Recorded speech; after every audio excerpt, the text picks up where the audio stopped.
Urine करते समय कई लोगों को कंपकंपी होती है।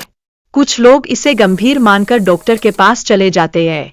जिस तरह खांसी, हिचकी, छींक बिना मर्जी के आती है, उसी तरह कंपकंपी भी बिना इच्छा के आती है।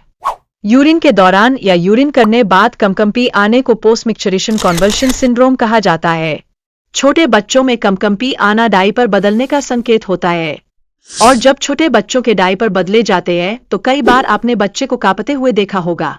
परंतु साइंटिफिकली यूरिन करते समय कंपकंपी आने का उम्र से कोई संबंध नहीं है, और यह अनुभव किसी को कम किसी को ज्यादा हो सकता है, और यह महिलाओं की तुलना में पुरुषों के साथ अधिक होता है।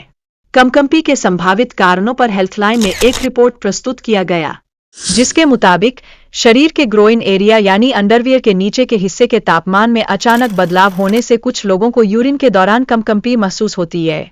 दरअसल अंडरगारमेंट प्राइवेट पार्ट को गर्म रखा हुआ होता है।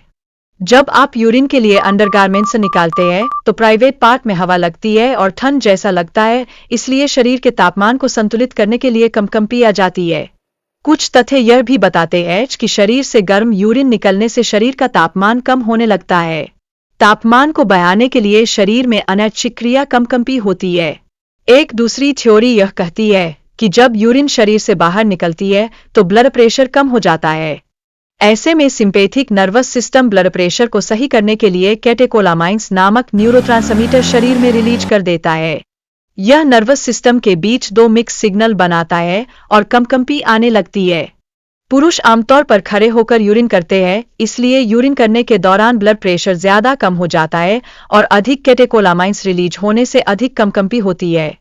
एक्सपर्ट्स का मानना है कि पेशाब के दौरान कंपकंपी होना सामान्य है और इससे कोई नुकसान नहीं होता, लेकिन इसका मतलब यह नहीं है कि आपको पेशाब के दौरान दिखने वाले अन्य लक्षणों को भी नजरअंदाज कर देना चाहिए। अगर आपको पेशाब के दौरान कोई अन्य लक्षण महसूस हो तो डॉक्टर से मिलें।